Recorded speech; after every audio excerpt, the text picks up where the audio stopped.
가압류 집행이 있은 후 그 가압류가 본압류로 이전된 경우에는 가압류 집행은 본집행에 포섭됨으로써 당초부터 본집행이 있었던 것과 같은 효력이 있다. 따라서 본집행이 되어 있는 한 채무자는 가압류에 대한 이의 신청이나 취소 신청 또는 가압류 집행 자체의 취소 등을 구할 실익이 없게 된다.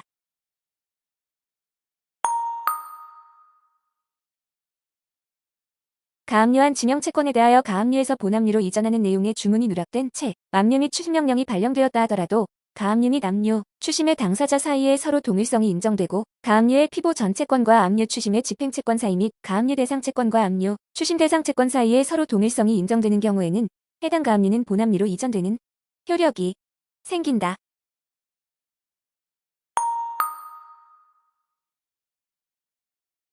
가압류를 본압류로 이전하는 압류 및 추심 명령을 받아 본집행 절차로 이행한 후 본압류의 신청을 취하함으로써 본집행 절차가 종료한 경우 가압류 집행의 효력이 본집행과 함께 소멸되었으므로 채권자는 제3채무자에 대하여 그 가압류 집행의 효력을 주장할 수 없다.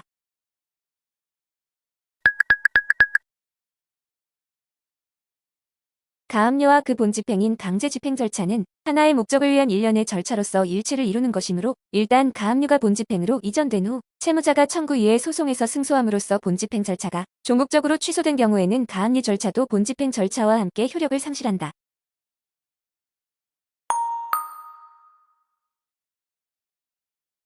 주택임대차보호법상 대항력을 갖춘 임차인의 임대차 보증금 반환 채권이 가압류된 상태에서 임대주택이 양도되면 양수인이 채권 가압류의 제3채무자의 지위를 승계하고 가압류권자 또한 임대주택의 양도인이 아니라 양수인에 대하여만 미가압류의 효력을 주장할 수 있다.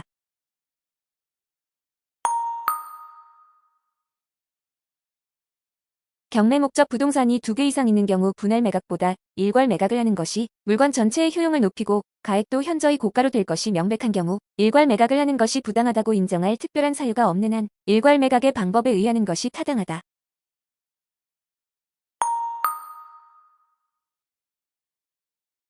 토지와 그 지상 건물을 일괄 매각하는 경우 지상 건물의 매각 대금으로 모든 채권자의 채권액과 강제 집행 비용을 변제하기에 충분하다면 토지에 대한 매각은 허가할 수 없다.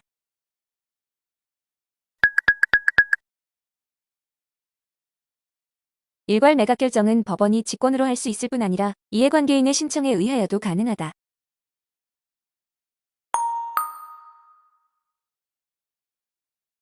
일괄 매각 결정에 중대한 흠을 간과하고 매각 허가 결정을 한 경우 당사자들은 매각 허가에 대한 이해 또는 매각 허가 결정에 대한 항고로 다툴 수 있다.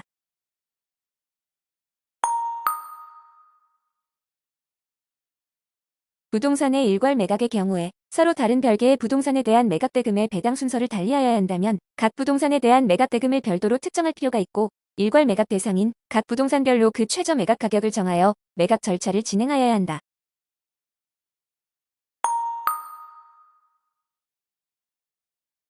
금전 채권의 보전을 위하여 채무자의 금전 채권에 대하여 가압류가 행하여진 경우에 그 후 채권자의 신청에 의하여 그 집행이 취소되었다면 다른 특별한 사정이 없는 한 가압류에 의한 소멸 시효 중단의 효과는 소급적으로 소멸된다.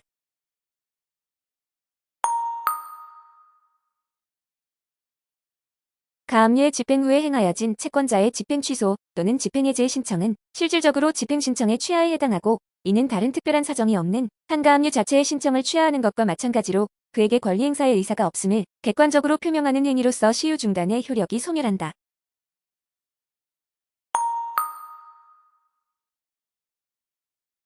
채권 가압류 취소 결정의 집행으로서 집행법원이 제3채무자에게 가압류 집행 취소 통지서를 송달한 경우 그 효력은 확정적이므로 채권 가압류 결정이 제3채무자에게 송달된 상태에서 그 채권을 양수하여 합정일자 있는 통지 등에 의한 대항 요건을 갖춘 채권 양수인은 이와 같이 가압류 집행 취소 통지서가 제3채무자에게 송달된 이후에는 더 이상 처분 금지요의 제한을 받지 않고 아무런 부담이 없는 채권 취득의 효력을 가압류 채권자에게 대항할 수 있다.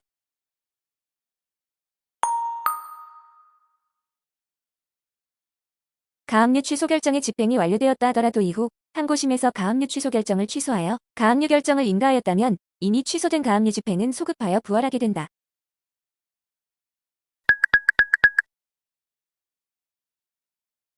채권 압류의 효력 발생 전에 채무자가 채권을 처분한 경우에는 그보다 먼저 압류한 채권자가 있어 그 채권자에게는 대항할 수 없는 사정이 있더라도 처분 후에 집행에 참가하는 채권자에 대하여는 처분의 효력을 대항할 수 있는 것이므로 채무자가 압류 또는 가압류의 대상인 채권을 양도하고 합정일자 있는 통지 등에 의한 채권 양도의 대항 요건을 갖추었다면 그 후 채무자의 다른 채권자가 양도된 채권에 대하여 압류 또는 가압류를 하더라도 압류 또는 가압류 당시에 피압류 채권은 이미 존재하지 않는 것과 같아 압류 또는 가압류로서의 효력이 없다.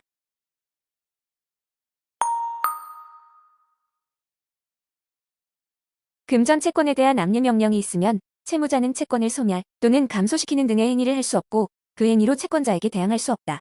다만 채권의 발생 원인인 법률 관계에 대한 채무자의 처분까지도 구속하는 효력은 없다.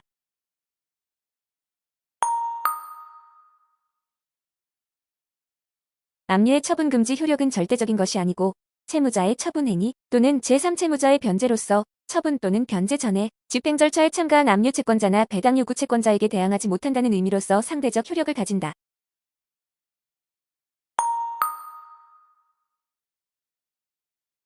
압류한 채권이 추심명령이나 전부명령에 의하여 현금화하기 곤란한 경우 법원은 채권자의 신청에 의하여 양도명령 등 특별 현금화 방법을 명할 수 있다.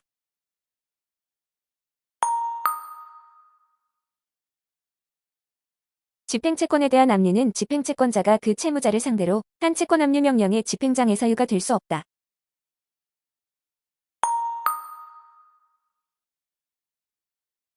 장래의 예금채권에 대한 압류의 경우 그 압류 명령 정본이 제3채무자에게 송달될 당시 채무자의 제3채무자에 대한 예금 계좌가 개설되어 있지 않더라도 일단 제3채무자 및 금액이 특정되어 있기만 하다면 그러한 채권 압류도 효력이 있다.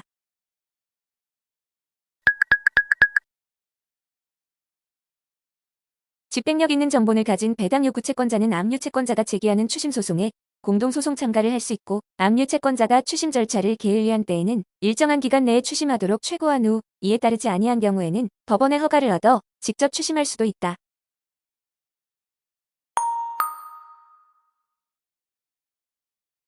사업시행자가 국세징수법상의 체납처분에 의한 압류만을 이유로 민사집행법 제248조 제1항에 따라 공탁하고 같은 법 제248조 제4항에 따라 법원에 사유신고를 한 이후에는 채무자의 공탁금 출급 청구권에 관하여 채권 압류 및 전부 명령을 받는 등의 방법으로 물상대위권을 행사하여 위 공탁금으로부터 우선 변제를 받을 수 없다.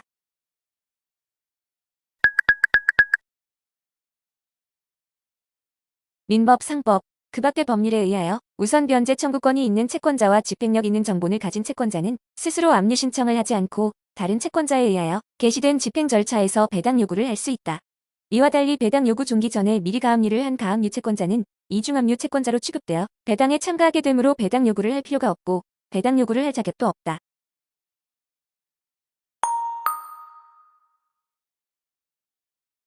수익자에 대한 사행 이취소 소송에서 승소하고 그 목적물인 부동산의 경매 절차에서 발생한 수익자의 배당장 금지급 청구권에 대하여 지급정지가 처분을 하여 두었을 뿐인 채권자는 위 배당장 금지급 청구권에 대한 압류 경합에 따라 개시된 배당 절차에서 배당 요구를 할 수 있는 채권자에 해당하지 않는다.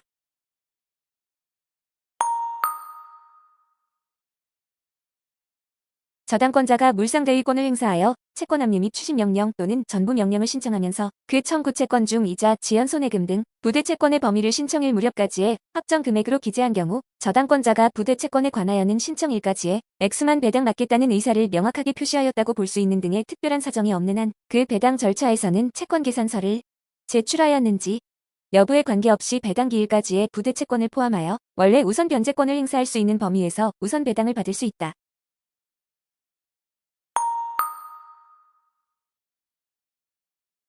가압류 채권자는 민사집행법 제90조에서 말하는 경매 절차의 이해관계인에 해당한다.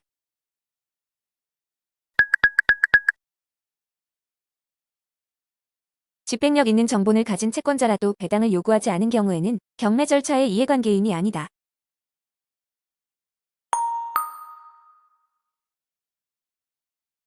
민사집행법 제90조 제3호의 등기부에 기입된 부동산 이해 관리자란 경매 개시 결정 등기 시점을 기준으로 그 당시에 이미 등기가 되어 등기부에 나타난 자를 말한다.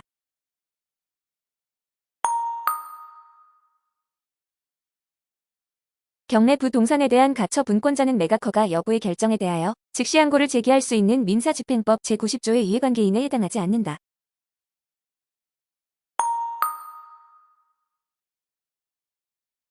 민사집행법 제90조 제4호의 부동산 이해 관리자로서 그 권리를 증명한 사람으로서 매각허가 결정에 대한 항고를 제기하기 위해서는 매각허가 결정 전까지 그러한 사실을 증명하여야 한다.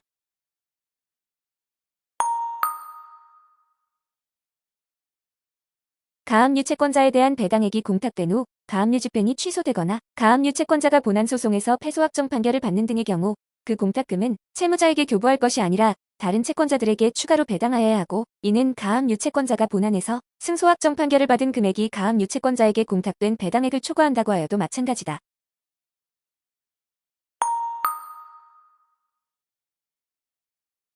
가압류 채권자의 확정된 피보 전 채권액이 가압류 청구 금액에 미치지 못하는 경우에는 집행법원은 그 확정된 피보 전 채권액을 기준으로 하여 다른 동순위 배당 채권자들과 사이에서의 배당 비율을 다시 계산하여 배당액을 감액 조정한 후 공탁금 중에서 그 감액 조정된 금액만을 가압류 채권자에게 지급하고 나머지는 다른 배당 채권자들에게 추가로 배당하여야 한다.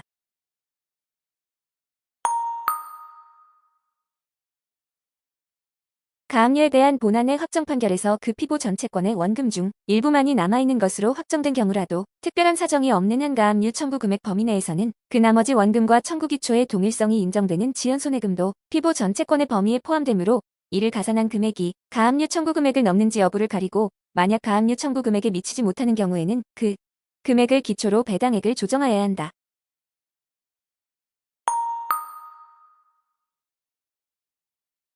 위 3번 지문의 경우 다른 배당 채권자들의 채권액은 종전 배당기일의 채권원리 금액을 기준으로 하고 가압류 채권자의 경우에는 추가 배당기일 가지의 지연손해금을 가산한 채권원리 금액을 기준으로 하여 조정한 후 공탁금 중에서 그 감액 조정된 금액을 가압류 채권자에게 지급하여야 한다.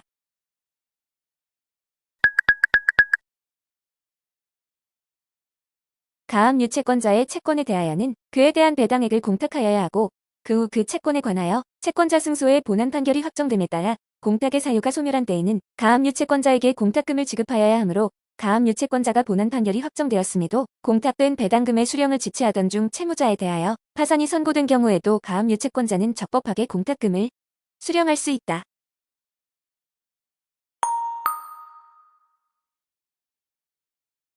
확정 판결에 의한 권리라 하더라도 신의조차 성실히 행사되어야 하고, 판결에 기한 집행이 권리남용이 되는 경우에는 허용되지 않으므로 집행채무자는 청구이의의 소에 의하여 집행의 배제를 구할 수 있다.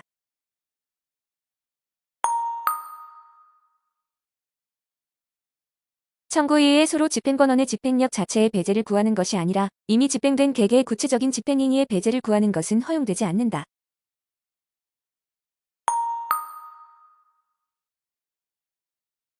채권자가 다른 채권자에 대한 배당에 대하여 이의를 한 경우에는 그 다른 채권자가 집행력 있는 집행권원의 정본을 가지고 있다면 청구이의의 소를 제기하여 그 다른 채권자에 대한 배당을 다투어야 한다.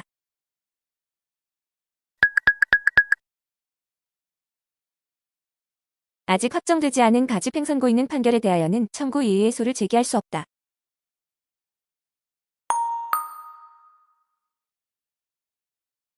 채무자의 의사의 진술을 명하는 판결의 경우 그 확정 판결에 대하여는 특별한 사정이 없는 한 청구이의의 소가 허용되지 않는다.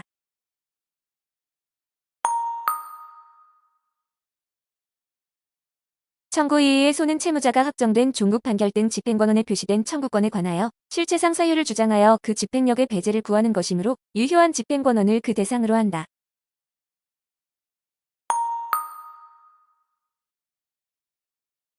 소유권 이전 등기 절차의 이행을 명하는 판결은 등기 신청 의사의 진술을 명하는 것으로서 그 판결이 확정되면 확정 시에 채무자의 의사표시가 있는 것으로 본다.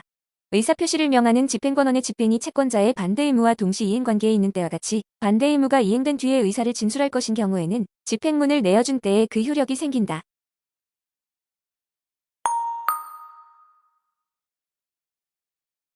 집행권원상의 청구권이 양도되어 대항 요건을 갖춘 경우 집행 당사자 적격이 양수인으로 변경되고 양수인이 승계집행문을 부여받음에 따라 집행채권자는 양수인으로 확정되는 것이므로 승계집행문의 부여로 인하여 양도인에 대한 기존 집행권원의 집행력은 소멸한다. 따라서 그 후 양도인을 상대로 제기한 청구이의의 소는 피고 적격이 없는 자를 상대로 한 소이거나 이미 집행력이 소멸한 집행권원의 집행력 배제를 구하는 것으로 권리보호에 이익이 없어 부적법하다.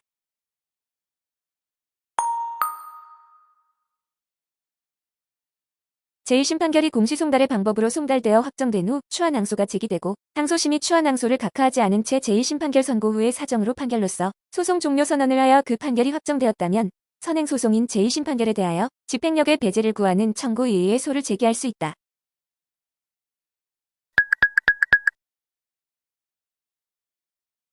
집행권원인 동시이행 판결의 반대 의무 이행 또는 이행 제공은 집행 개시의 요건으로서 집행 개시와 관련된 집행에 관한 이의 신청 절차에서 주장 심리되어야 할 사항이지 집행권원에 표시되어 있는 청구권에 관하여 생긴 이의를 내세워 그 집행권원이 가지는 집행력의 배제를 구하는 청구 이의에 소해서 심리되어야 할 사항은 아니다.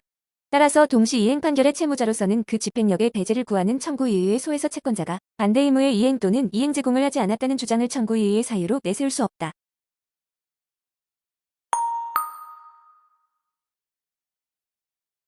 확정 판결의 기판력은 변론을 종결한 뒤에 승계인 또는 그를 위하여 청구의 목적물을 소지한 사람 등 법률에 따로 규정되어 있는 경우 외에는 특별한 사정이 없는 한 당의 판결에 표시된 당사자 사이에만 미치고 집행력의 범위도 원칙적으로 기판력의 범위에 준한다.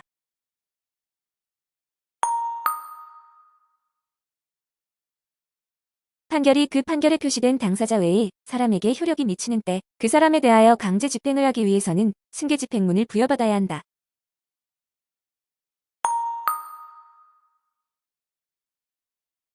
외국 법원의 확정 판결 또는 이와 동일한 효력이 있는 재판에 기초한 강제 집행은 대한민국 법원에서 집행 판결로 그 강제 집행을 허가하여야 할 수 있다.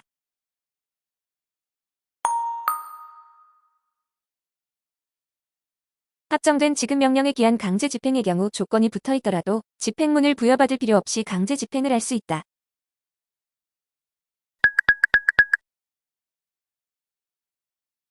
강제 집행을 위하여 집행문이 필요한데도 집행문을 부여받지 않은 집행권한이 기초하여 이루어진 강제 집행은 무효이다.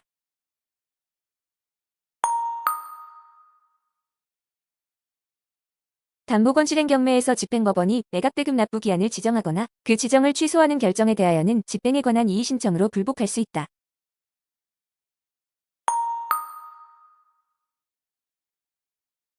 채권자갑이 신청한 부동산 강제 경매 절차에서 을이 최고가 매수 신고를 하여 매각 허가 결정을 받았는데 그 후 채무자병이 채권자갑을 상대로 제기한 집행권원인 확정 판결에 대한 청구 이의에 소해서 법원이 강제 집행 정지 결정을 한 다음 집행권원에 기한 강제 집행을 불허한다는 화해권 고결정을 하여 그 결정이 확정된 경우 이러한 화해권 고결정 정보는 민사집행법 제49조 제1호에서 정한 강제 집행을 허가하지 아니하는 취지를 적은 집행력 있는 재판의 정본에 해당한다.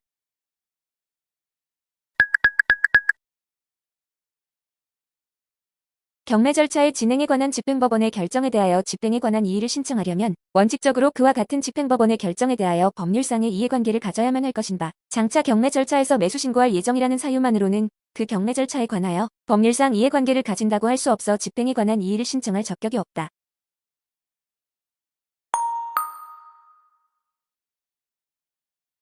즉시항고는 집행정지의 효력이 없다. 확정되어야 효력이 발생하는 재판에 대하여 즉시항고가 제기된 경우에는 즉시항고로 인하여 재판의 확정이 차단되므로 따로 집행정지 처분이 필요 없다.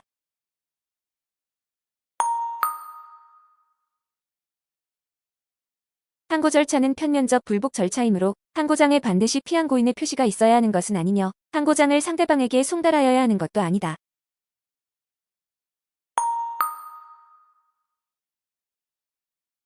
특정물의 인도를 내용으로 하는 채무는 원칙적으로 집행관이 특정물을 채무자로부터 빼앗아 채권자에게 인도하는 방법으로 집행해야 한다. 다만 채권자가 인도 집행을 시도하였으나 한 차례 불능에 이른 사정이 있다면 그러한 특정물 인도 채무에 관하여도 간접 강제를 명할 수 있다.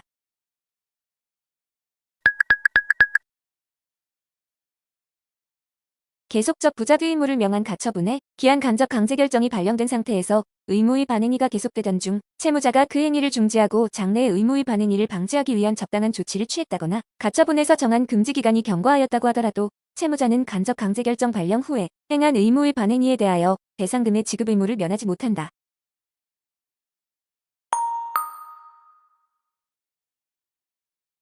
채무자가 간접 강제 결정에서 명한 이행기간이 지난 후 채무를 이행하였다면 채권자는 특별한 사정이 없는 한 채무의 이행이 지연된 기간에 상응하는 배상금의 추심을 위한 강제 집행을 할 수 있다.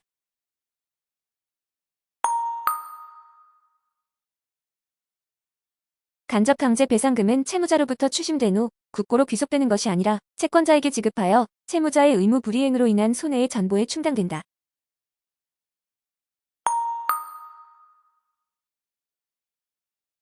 부작 위채무에 관하여 판결 절차의 변론 종결 당시에 보아 부작 위채무를 명하는 집행권원이 성립하더라도 채무자가 이를 단기간 내에 위반할 개연성이 있고 또한 판결 절차에서 명할 적정한 배상액을 산정할 수 있는 경우에는 판결 절차에서도 채무 불이행에 대한 간접 강제를 할 수 있다.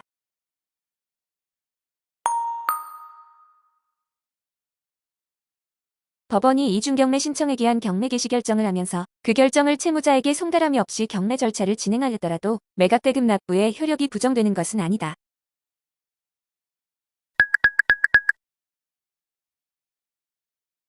강제경매 절차를 개시하는 결정을 한 부동산에 대하여 다른 강제경매의 신청이 있는 때에는 법원은 다시 경매 개시 결정을 하고 먼저 경매 개시 결정을 한 집행 절차에 따라 경매한다.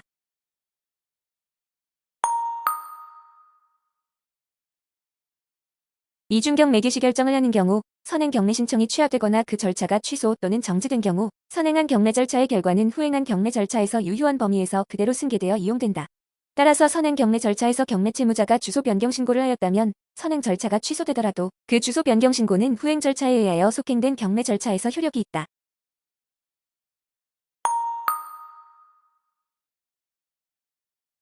먼저 경매 개시 결정을 한 경매 절차가 정지된 경우 법원은 신청에 따라 결정으로 뒤에 경매 개시 결정에 기초하여 절차를 계속하여 진행할 수 있다.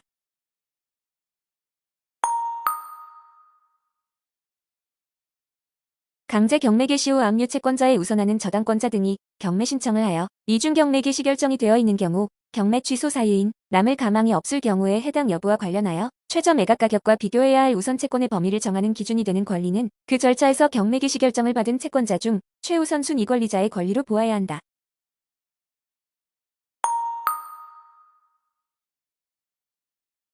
민사집행법 제288조 제1항 제2호에 따른 가압류 취소를 받기 위해 제공된 담보는 가압류 명령 기재 청구 채권을 직접 담보하고 있으므로 가압류 채권자가 당해 가압류 청구 채권 중 일부에 관하여 본안의 소를 제기하였다고 하여 그 사실만으로 본안 청구 금액을 초과하는 부분에 대한 담보 사유가 소멸하였다고 할 수 없다.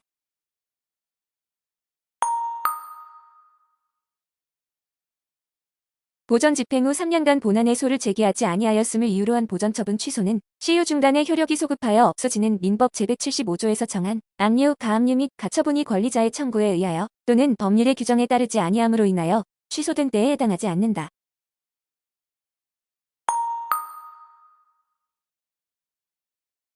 법인 등 단체의 대표자를 채무자로 하여 그 직무집행을 정지하고 직무대행자를 선임하는 가처분이 있은 후 종전에 대표자가 사임하고 새로 대표자가 선임된 경우 특별한 사정이 없는 한 가처분을 더 이상 유지할 필요가 없는 사정 변경이 있는 것이지만 가처분 사건의 당사자가 될 수 없는 법인 등은 가처분 취소 신청을 할 수 없다.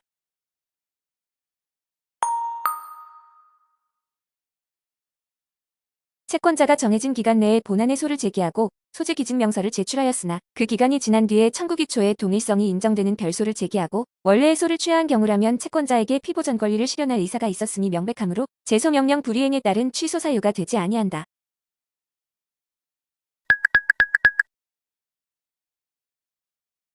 특별 사정에 의한 가처분 취소 사건에 있어서 피보전 권리의 존부 및 보전의 필요성의 유무는 심판의 대상이 되지 아니하므로 오직 가처분 취소 사유인 특별 사정의 유무만을 심리 판단하면 된다.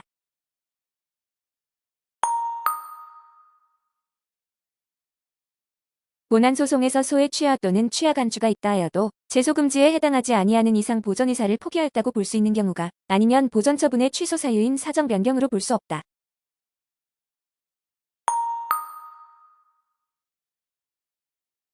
본안의 제소 명령을 받은 가압류 채권자가 가압류의 피보 전 채권 중 일부 채권에게 대하여만 제소 명령에 정해진 기간 내에 본안의 소를 제기하고 나머지 채권에게 대하여는 그 기간이 지난 뒤에 청구 취지 확장의 방법으로 본안의 소를 추가로 제기한 경우 위 청구 취지의 확장 부분에 대한 가압류 명령을 취소하여야 한다.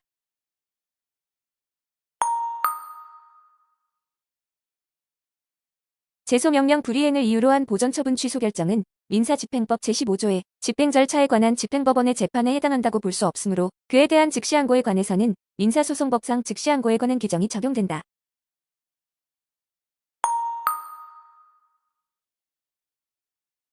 집행증서와 같이 소송 절차 밖에서 채무자의 협력을 얻어 집행권원을 취득한 경우는 가압류 채권자가 채권의 실현 내지 회수 의사가 명백하고 가압류의 피보 전 권리와 청구 기초의 동일성이 인정된다 하더라도 가압류 집행 후 3년 내에 본안의 소를 따로 제기하지 아니하였다면 가압류 취소 사유에 해당한다.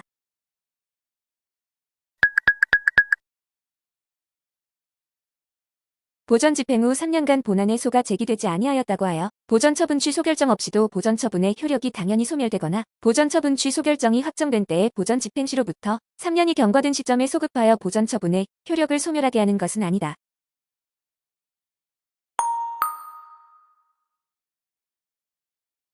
금전의 지급을 목적으로 하는 집행권원에 기초하여 강제 집행을 개시할 수 있는 채권자는 채무자의 보통 재판적이 있는 곳에 법원에 채무자의 재산 명시를 요구하는 신청을 할 수 있다. 다만 민사소송법 제213조에 따른 가집행의 선고가 붙은 판결 또는 같은 조의 준용에 따른 가집행의 선고가 붙어 집행력을 가지는 집행권원의 경우에는 그러하지 아니하다.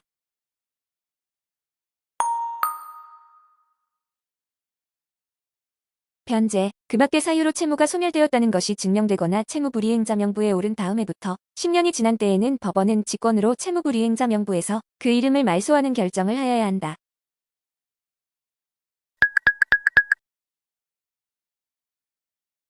채무자가 재산 명시 명령을 송달받은 날부터 일주 이내에 이의신청을 한 때에는 법원은 이의신청 사유를 조사할 기일을 정하고 채권자와 채무자에게 이를 통지하여야 한다.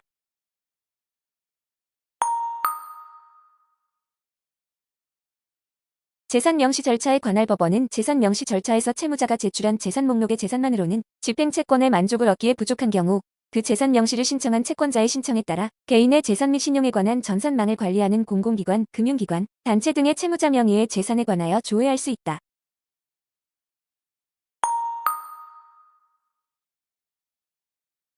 재산 명시 신청에 정당한 이유가 없거나 채무자의 재산을 쉽게 찾을 수 있다고 인정한 때에는 법원은 결정으로 이를 기각하여야 한다. 이 재판은 채무자를 신문하지 아니하고 한다.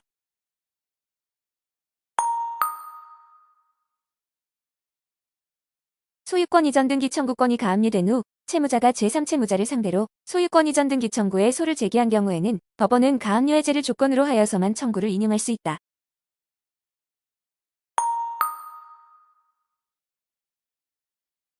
집행채권자의 채권자가 집행권원에 표시된 집행채권을 가압류한 경우에는 가압류의 효력으로 집행채권자의 추심, 양도 등의 처분행위와 채무자의 변제가 금지되고 이에 위반되는 행위는 집행채권자의 채권자에게 대항할 수 없게 되므로 집행채권자는 채무자를 상대로 채권압류 및 전부 명령이나 채권압류 및 추심명령을 신청할 수 없다.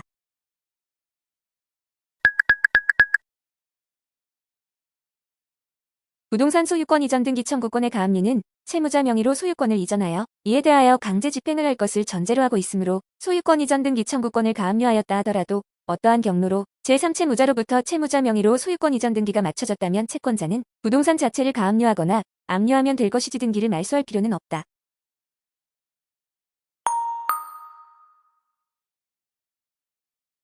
채권자가 채무자를 상대로 처분금지 가처분 결정을 받았다고 하더라도 가처분 등기가 맞춰지기 전에 채무자가 그 가처분의 내용에 위반되는 처분행위를 하여 제3자 명의로 소유권 이전 등기 등이 맞춰졌다면 그 등기는 완전히 유효하고 위 가처분 결정은 집행불능이 된다.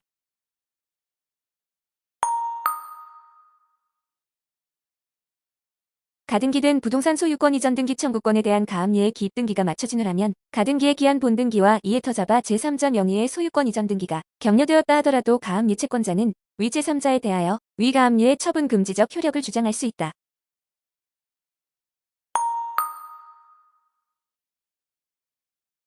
천재지변, 그 밖에 자기가 책임을 질 수 없는 사유로 부동산이 현저하게 훼손된 사실 또는 부동산에 관한 중대한 권리관계가 변동된 사실이 매각 허가 결정의 확정 뒤에 밝혀진 경우에는 매수인은 대금을 낼 때까지 매각 허가 결정의 취소 신청을 할 수 있으나 재매 강령령이 난 이후에는 매각 허가 결정의 취소 신청을 할 수 없다.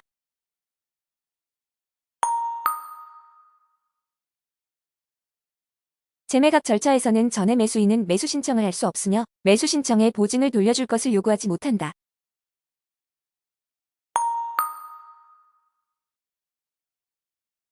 법원은 매수인이 대금을 낸 뒤 6월 이내에 신청하면 채무자 소유자 또는 부동산 점유자에 대하여 부동산을 매수인에게 인도하도록 명할 수 있다.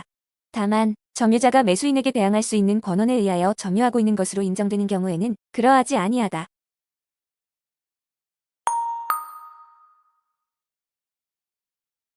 매수인이 재매각기일의 3일 이전까지 대금, 그 지급기한이 지난 뒤부터 지급일까지의 대금에 대한 대법원 규칙이 정하는 이율에 따른 지연이자와 절차 비용을 지급한 때에는 재매각 절차를 취소하여야 한다.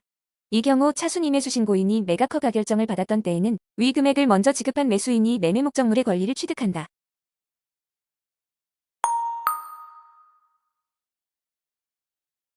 채권자가 매수인인 경우에는 배당기일 전까지 법원에 신고하고 배당받아야 할 금액을 제외한 대금을 배당기일에 낼 수 있다.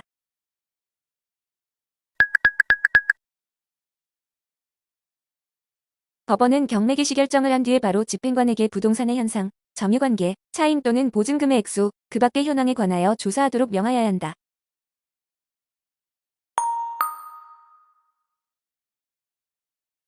채무자 소유의 부동산이 등기되지 아니한 건물인 경우에는 그 건물이 채무자의 소유임을 증명할 서류, 그 건물의 지번 구조 면적을 증명할 서류 및 그 건물에 관한 건축 허가 또는 건축 신고를 증명할 서류를 강제 경매 신청서에 첨부하여야 하나, 이 건물의 지번 구조, 면적을 증명하지 못한 때에는 집행법원의 경매 신청과 동시에 그 조사를 집행법원에 신청할 수 있다.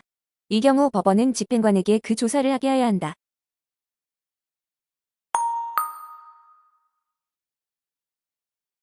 집행관은 건물의 지번 구조 면적의 증명을 위한 조사를 위하여 건물에 출입할 수 있고, 채무자 또는 건물을 점유하는 제3자에게 질문하거나 문서를 제시하도록 요구할 수 있고, 건물에 출입하기 위하여 필요한 때에는 잠긴 문을 여는 등 적절한 처분을 할 수 있다.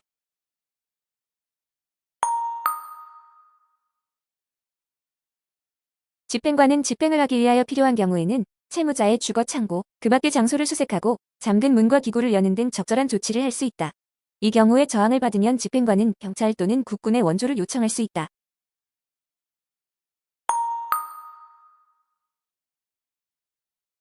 법원의 현황 조사 명령에 따라 현황 조사를 하려는 집행관은 주민등록법상 전입세대 확인서의 열람이나 교부 신청을 할 수 있는 자에는 해당하나 현행 법령상 외국인 체류 확인서의 열람이나 교부 신청을 할 수 있는 자에는 해당하지 아니한다.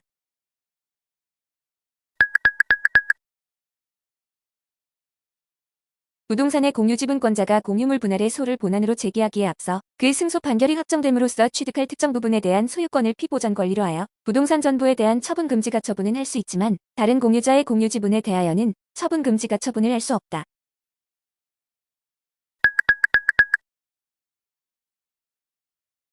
채무자의 차용금 채무를 담보하기 위하여 부동산에 관하여 채권자 명의의 가등기 및 본등기가 맞춰진 경우에 채무자가 아직 그 차용금 채무를 변제하지 아니한 상태라 할지라도 채무 변제를 조건으로 한 말소등기 청구권을 보전하기 위하여 그 담보 목적 부동산에 관하여 처분 금지 가처분을 신청할 수 있다.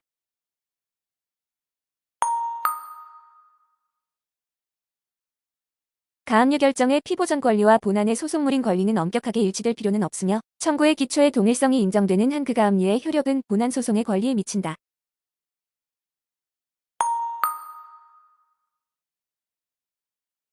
가등기와 관련된 가처분 중 소유권 이전 등기 청구권 보전을 위한 가등기상의 권리의 양도 그 밖의 일체의 처분을 금지하는 가처분은 가등기 권리 자체에 대한 처분의 금지이므로 부동산 등기법 제3조의 처분의 제한에 해당하여 허용된다.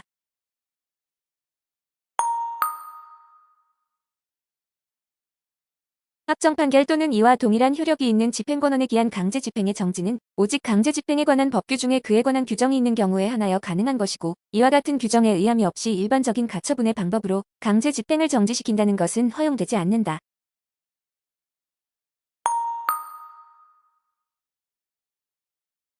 민사집행법 제87조의 적용을 받는 이중경 매개시 결정이 있는 때에는 선행사건의 경매 신청이 매수신고가 있은 뒤에 취하될 경우 민사집행법 제105조 제1항 제3호의 기재사항이 바뀌는 경우에는 선행사건의 취하의 최고가 매수신고인 등의 동의를 받아야 하고, 반대로 선행사건이 취하되더라도 동법 제105조 제1항 제3호의 기재사항이 바뀌지 아니하는 경우에는 최고가 매수신고인 등의 동의를 받을 필요가 없지만 후행사건이 배당 요구의 종기가 지난 후에 신청에 의한 것인 경우에는 선행사건의 취하의 최고가 매수신고인 등의 동의를 받아야 한다.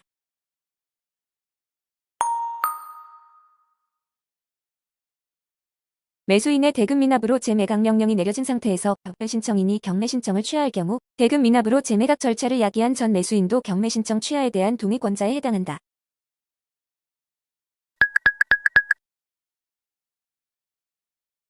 이미 경매 절차가 개시된 후 경매 신청의 기초가 된 담보 물건이 대위 변제에 의하여 이전된 경우에는 경매 절차의 진행에는 아무런 영향이 없고, 대위 변제자가 경매 신청인의 지위를 승계하므로 종전의 경매 신청인이 한 취하는 효력이 없다.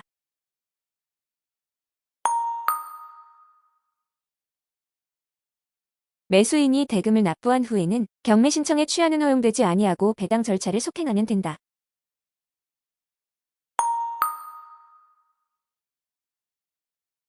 매수신고가 있은 뒤 경매 신청을 취하하는 경우에는 최고가 매수신고인 또는 매수인과 민사집행법 제114조의 차순위 매수신고인의 동의를 받아야 그 효력이 생긴다.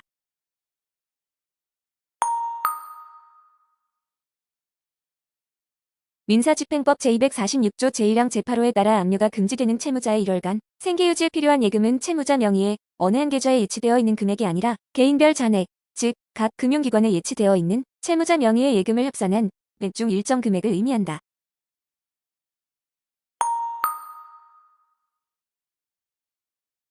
예금 채권에 대하여 채권 압류 및 추심 명령이 있음에도 채무자가 제3채무자인 금융기관을 상대로 해당 예금이 채무자의 1월간 생계유지에 필요한 예금으로서 압류금 지채권에 해당한다고 주장하며 예금의 반환을 구하는 경우 그러한 압류금 지채권에 해당한다는 사실은 예금주인 채무자가 증명하여야 한다.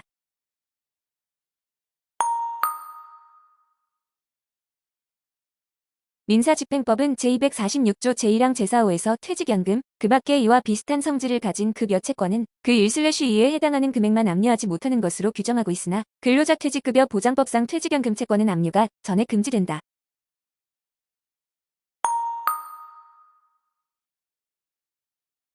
민사집행법 제246조 제1항 제7호가 생명, 상해, 질병, 사고 등을 원인으로 채무자가 지급받는 보장성 보험의 보험금 채권을 압류금 지채권으로 규정한 입법 취지는 생계유지나 치료 및 장애 회복 등 보험계약자의 기본적인 생활을 보장하기 위한 최소한의 수단을 마련하기 위함이다.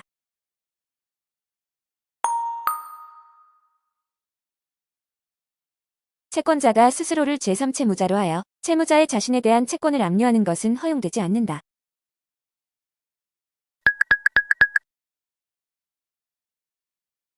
가처분 채권자가 가처분으로 인하여 가처분 채무자가 받게 될 손해를 담보하기 위하여 법원의 담보제 공명령으로 일정한 금전을 공탁한 경우 피공탁자로서 담보권리자인 가처분 채무자는 담보 공탁금에 대하여 질권자와 동일한 권리가 있다.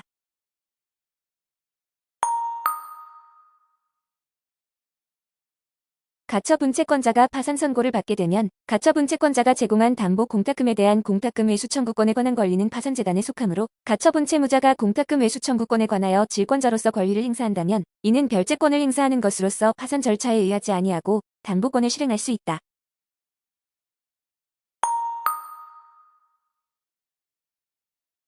민사집행법 제23조에 의하여 가압류를 위한 담보에도 준용되는 민사소송법 제125조 제1항에서 담보의 취소 사유로 규정하고 있는 담보 사유가 소멸된 것이란 그 담보를 제공할 원인이 부존재인 경우는 물론이고 그 후 담보의 존속을 계속시킬 원인이 부존재하게 된 경우 또는 장래에 있어서 손해 발생의 가능성이 없게 된 경우 등을 의미한다.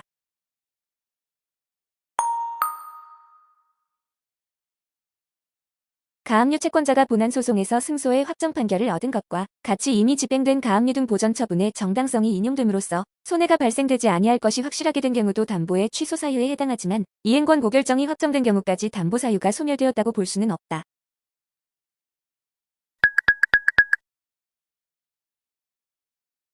담보제 공명령에 따라 담보를 제공하면 통상 보전 처분을 바라게 되나 담보를 제공하였다고 해서 법원이 반드시 보전 처분을 명하는 재판을 하여야 하는 것은 아니다.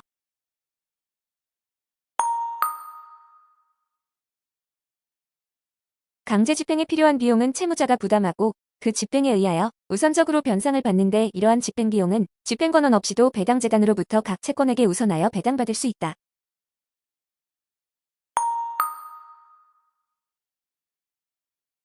집행비용이란 각 채권자가 지출한 비용의 전부가 포함되는 것이 아니라 배당재단으로부터 우선 변제를 받을 집행비용만을 의미한다.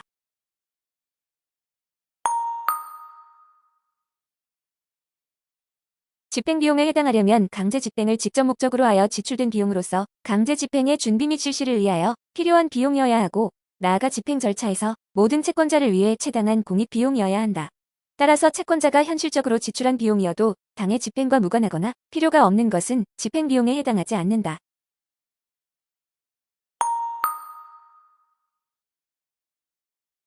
강제 집행의 기초가 된 판결이 파기된 때에는 채권자는 채무자가 부담한 집행비용을 채무자에게 변상하여야 하고 그 변상하여야 할 금액은 채무자의 신청을 받아 집행법원이 결정으로 정한다.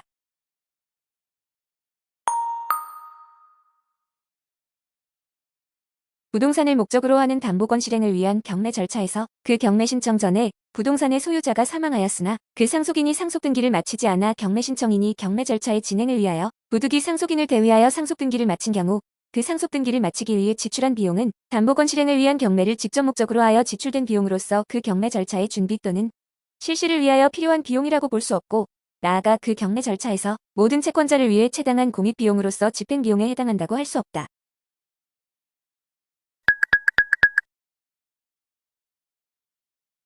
근저당권 설정 등기와 강제경매 신청 사이에 대항력을 갖춘 주택 임차인이 있는 경우 그 임차인은 매수인에게 대항할 수 없다.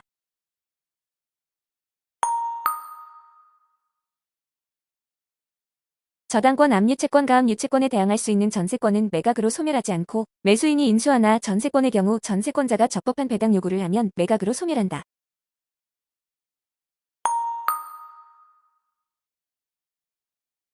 경매 부동산의 가압류 등기, 소유권 이전 등기 청구권 보전의 가등기, 근저당권 설정 등기가 순차적으로 맞춰진 경우 가압류 등기는 근저당권의 실행을 위한 경매 절차에서 매각으로 인하여 소멸하지만 근저당권보다 선순위인 가등기는 말소하지 않고 존속한다.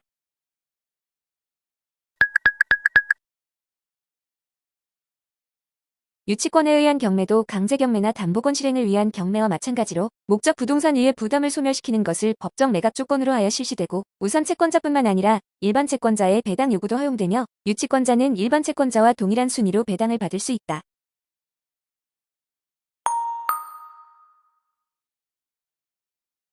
부동산 경매 절차에서의 매수인은 유치권자에게 그 유치권으로 담보하는 채권을 변제할 책임이 있는 것이 원칙이다.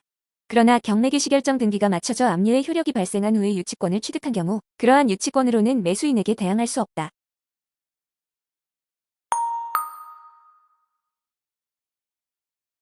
부대체적 자기채무의 이행을 명하는 가처분 결정과 동시에 이루어진 간접 강제 결정에 대한 즉시항고도 민사집행법상의 즉시항고이므로 그에 관한 항고법원의 결정에 대한 재항고 절차에는 민사집행법상의 즉시항고와 재항고에 관한 규정이 적용된다.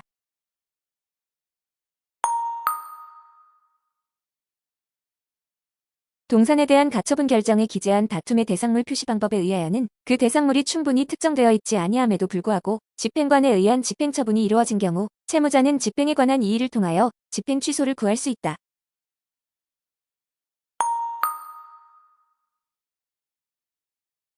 사망자를 상대로 한 부동산 가압류 결정에 기한 가압류 집행에 대해서는 그 집행 이후 소유권을 취득한 제3자도 채권자에 대하여 그 소유권 취득을 주장하여 대항할 수 있으므로 제3자 이의의 소에 의하여 집행 배제를 구할 수 있다.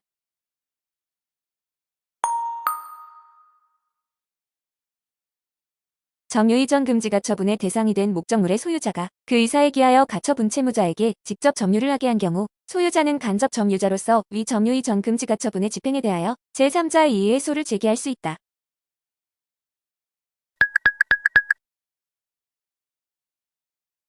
서로 모순 저촉되는 점유이전 금지 가처분 집행이 경합된 경우 선행 가처분 채권자는 제3자 이의의 소를 제기할 수도 있고 집행에 관한 이의로 후행 가처분 집행의 배제를 구할 수도 있다.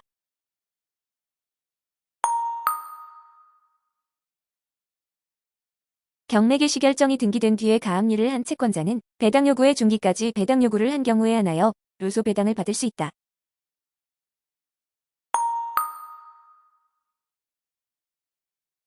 배당받을 권리 있는 채권자가 자신이 배당받을 몫을 받지 못하고 그로 인해 권리 없는 다른 채권자가 그 몫을 배당받은 경우에는 배당이의 여부 또는 배당표의 확정 여부와 관계없이 배당받을 수 있었던 채권자가 배당금을 수령한 다른 채권자를 상대로 부당이득 반환 청구를 할 수 있다.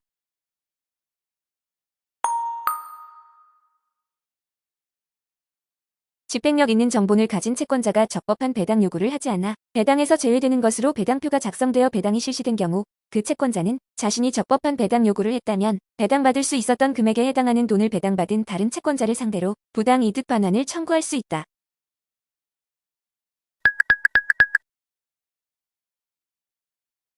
배당 이의의 소에서 원고 적격이 있는 사람은 배당기일에 출석하여 배당표에 대한 실체상 이의를 신청한 채권자나 채무자에 한정된다.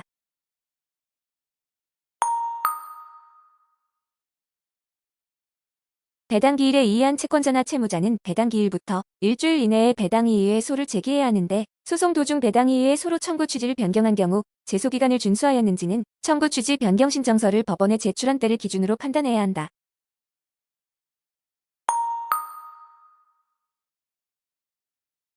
추심명령이 있으면 압류 채권자는 대의 절차 없이 압류 채권을 추심할 수 있고 제3채무자가 추심 절차에 대하여 의무를 이행하지 아니하는 때에는 압류 채권자는 소로서 그 이행을 청구할 수 있다.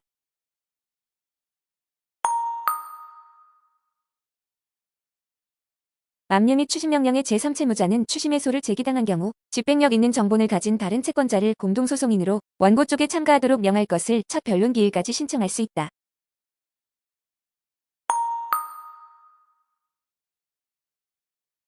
압류 및 추심 명령이 있는 경우 추심 집행이 종료될 때까지 채무자가 제3채무자에게 가지는 채권이 추심 채권자에게 이전되므로 만약 채권자가 추심할 채권의 행사를 게을리한 때에는 이로써 생긴 채무자의 손해를 부담한다.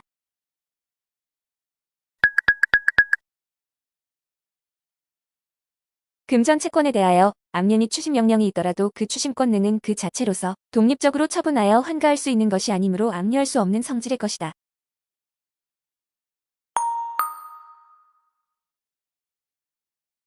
추심 채권자가 집행법원에 추심 신고를 하기 전에 다른 압류가 압류 또는 배당 요구가 있었을 때에는 추심 채권자는 추심한 금액을 바로 공탁하고 그 사유를 신고하여야 하며 이에 따라 배당 절차가 개시된다.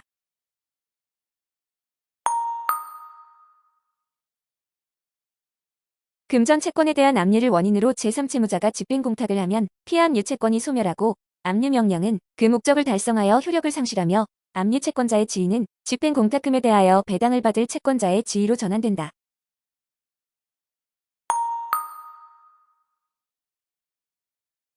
제3채무자의 집행공탁 전 동일한 피압류 채권에 대하여 다른 채권자의 신청에 따라 압류가 압류 명령이 발령되었더라도 집행공탁 후에야 제3채무자에게 송달된 경우 그 압류가 압류 명령은 집행공탁으로 이미 소멸한 피압류 채권에 대한 것이므로 효력이 생기지 않는다.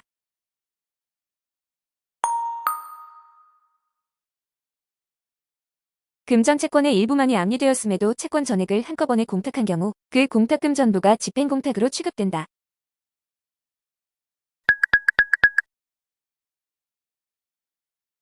집행공탁은 공탁 후 행해질 배당 등 절차의 진행을 전제로 한 것인데 처분금지 가처분은 그것이 설령 금전채권을 목적으로 하더라도 이러한 배당 등 절차와는 관계가 없으므로 제3채무자로서는 이를 이유로 집행공탁을 할 수는 없다.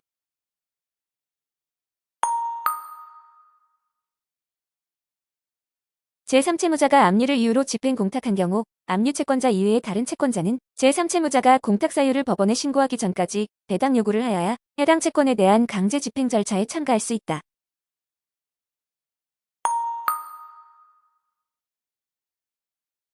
강제 집행정지 결정 즉시 당연히 집행정지의 효력이 있는 것은 아니고 그 결정 정본을 집행기관에 제출함으로써 집행정지의 효력이 발생한다.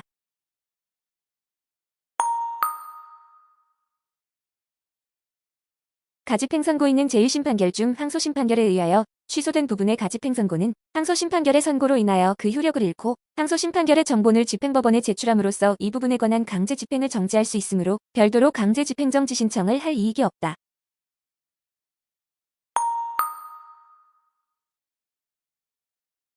강제 집행을 허가하지 않는 취지를 적은 집행력 있는 재판의 정본이 제출된 경우에는 이미 실시한 집행처분을 취소하여야 하나 강제 집행의 일시정지를 명한 취지를 적은 재판의 정본이 제출된 경우에는 이미 실시한 집행처분을 일시적으로 유지하게 하여야 한다.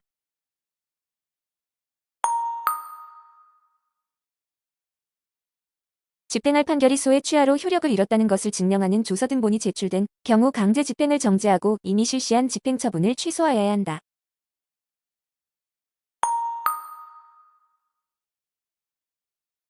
간접점 유자가 직접 점유자를 통하여 부동산을 간접적으로 점유하는 경우 간접점 유자 및 직접 점유자에 대한 집행권원을 가진 채권자가 직접 점유자에 대하여 부동산에 대한 인도 집행을 마쳤더라도 간접 점유자에 대한 집행을 종료한 것으로 볼 수는 없으므로 강제 집행정지가 허용된다.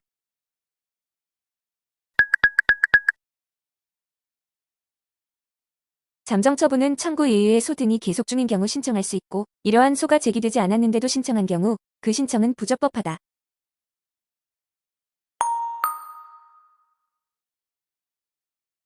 법원이 담보를 제공하게 하고 강제 집행을 정지하도록 명하는 잠정처분을 하였는데 그 담보 금액이 과다하여 부당한 경우 강제 집행 정지를 원하는 신청인은 담보 제공 명령에 대하여만 독립하여 불복할 수 있다.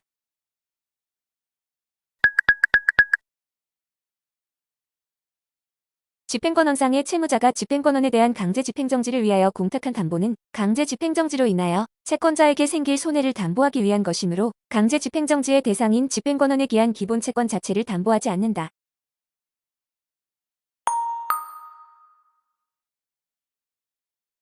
채무 부존재 확인에 소를 제기한 것만으로는 잠정처분을 할 요건이 갖추어졌다고 할 수 없다.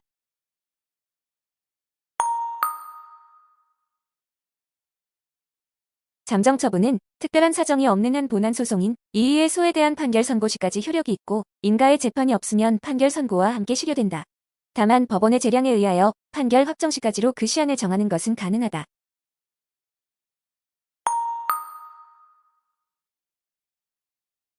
집행문부여의소에서 청구이의의 소의 이의 사유를 주장하는 것이 금지된다고 볼 근거는 없으므로 승계집행문부여의소에서 집행채무자가 청구이의 사유를 항변으로 주장하는 것도 허용된다.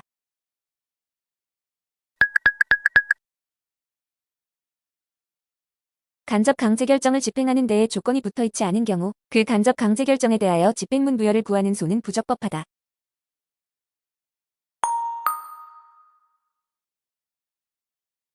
집행력이 발생하지 않는 당연 무효의 판결에 대하여는 집행문을 부여할 수 없고 이러한 법리는 집행문부여의 소를 제기한 경우에도 마찬가지로 적용된다.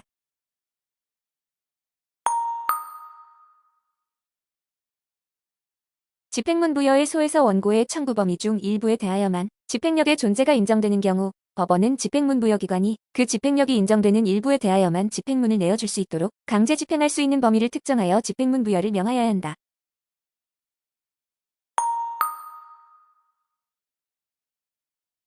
집행문부여의 소는 원칙적으로 제1심 법원의 관할에 속하므로 집행권원이 항소심 판결이라 하더라도 이에 대한 집행문부여의 소는 해당 사건의 제1심을 담당한 법원의 관할에 속한다.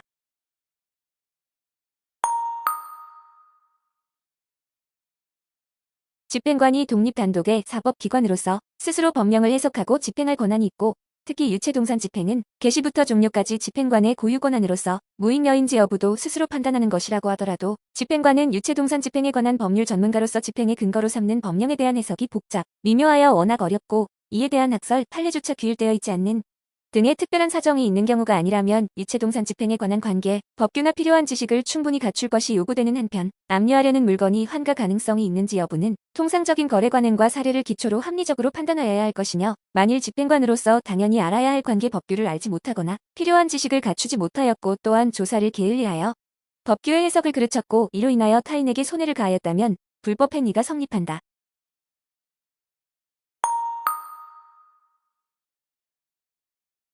공장저당의 목적인 동산은 공장저당법에 의하여 유체동산 집행의 대상이 되지 아니하는 이른바 압류 금지물에 해당하므로 집행관은 압류하여서는 아니 되지만 금지 규정을 어겨 압류한 경우에는 집행관은 집행에 관한 이유에 의한 법원의 결정이나 채권자의 신청에 의하지 아니하고도 스스로 압류를 해제할 수 있다.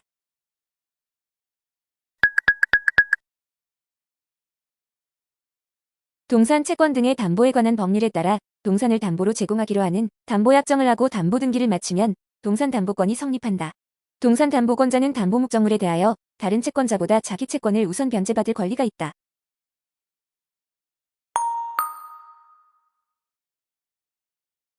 등기를 통해 공시되는 동산담보권을 창설한 동산채권 등의 담보에 관한 법률의 입법 취지, 부동산 집행 절차에서 등기된 담보권자를 당연히 배당받을 채권자로 정하는 민사집행법 제148조 제4호의 취지, 동산담보권자와 경매채권자 사이의 이익형량 등을 고려하면 동산담보권이 설정된 유체동산에 대하여 다른 채권자의 신청에 의한 강제집행 절차가 진행되는 경우 민사집행법 제148조 제4호를 유추 적용하여 집행관의 압류 전에 등기된 동산담보권을 가진 채권자는 배당 요구를 하지 않아도 당연히 배당에 참가할 수 있다.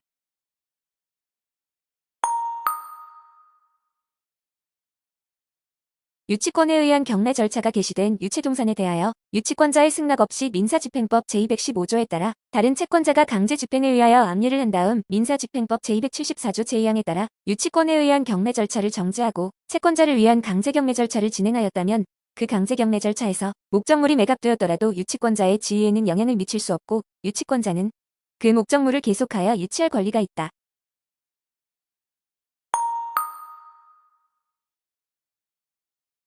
매수신청의 보증은 진지한 매수이사가 없는 사람의 매수신청을 배제하여 매각의 적정성을 보장하는 한편 매수인이 대금을 지급하지 않는 경우에는 보증금을 몰취하게 된다. 매수신청의 보증금액은 매각기일에 공고에 명시되어야 하고 집행관은 매각기일의 입찰을 개시하기 전에 참가자들에게 매수신청 보증의 제공 방법 등에 관하여 고지하여야 한다.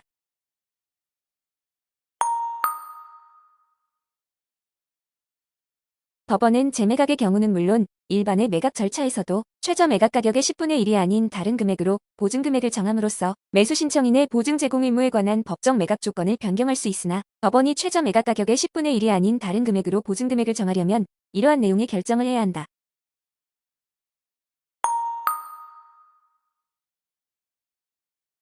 최저 매각 가격의 10분의 1이 아닌 다른 금액으로 보증금액을 정하는 결정 없이 다른 금액으로 한 매각 기일 공고는 위법한 공고이고, 이를 간과한 채 매각을 실시한 경우 이해관계인의 이익이 침해되거나 매각 절차의 공정성을 해칠 우려가 있으므로 특별한 사정이 없는 한 경매 절차에 그 밖에 중대한 잘못이 있는 때로서 매각 허가에 대한 이의 신청 사유 및 매각 불허가 사유가 된다.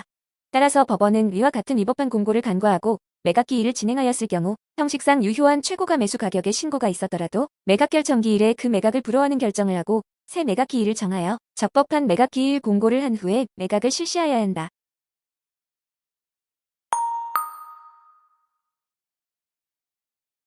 재단법인은 정관의 재단법인의 자산에 관한 규정을 두어야 하고, 재단법인의 설립과 정관의 변경에는 주무관청의 허가를 얻어야 한다.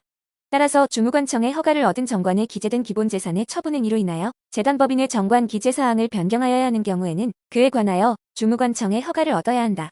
이는 재단법인의 기본재산에 대하여 강제 집행을 실시하는 경우에도 동일하나 주무관청의 허가는 반드시 사전에 얻어야 하는 것은 아니므로 재단법인의 정관 변경에 대한 주무관청의 허가는 경매개시 요건은 아니고 경락인의 소유권 취득에 관한 요건이다.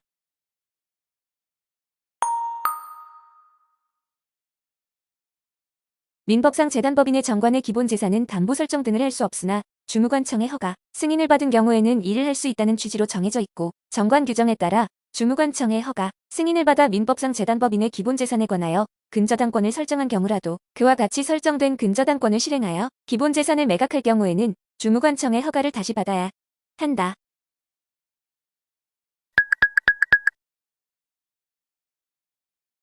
채무자가 압류 또는 가압류의 대상인 채권을 양도하고 합정일자 있는 통지 등에 의한 채권 양도의 대항 요건을 갖추었다면 그 후 채무자의 다른 채권자가 그 양도된 채권에 대하여 압류 또는 가압류를 하더라도 그 압류 또는 가압류 당시의 피압류 채권은 이미 존재하지 않는 것과 같아 압류 또는 가압류로서의 효력이 없고, 그에 기한 추심명령 또한 무효이므로 그 다른 채권자는 압류 등에 따른 집행 절차에 참여할 수 없다.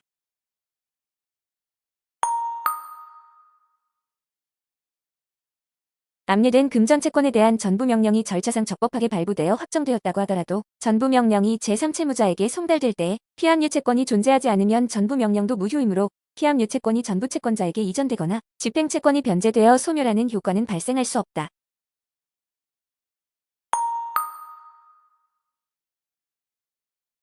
채권자가 사해행위의 취소와 함께 수익자 또는 전득자로부터 책임재산의 회복을 명하는 사해행위 취소의 판결을 받은 경우 그 취소의 효과는 채권자와 수익자 또는 전득자 사이에만 미치므로 수익자 또는 전득자가 채권자에 대하여 사해행위의 취소로 인한 원상회복 의무를 부담하게 될 뿐, 채무자와 사이에서 그 취소로 인한 법률관계가 형성되거나 취소의 효력이 소급하여 채무자의 책임재산으로 회복되는 것은 아니다.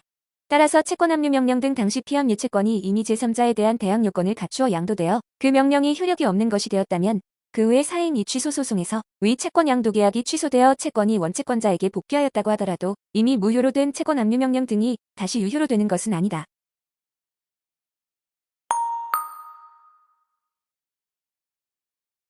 채권에 대한 압류명령은 압류 목적 채권이 현실로 존재하는 경우에 그 한도에서 효력을 발생할 수 있는 것이고, 그 효력이 발생된 후 새로 발생한 채권에 대하여는 압류의 효력이 미치지 아니한다.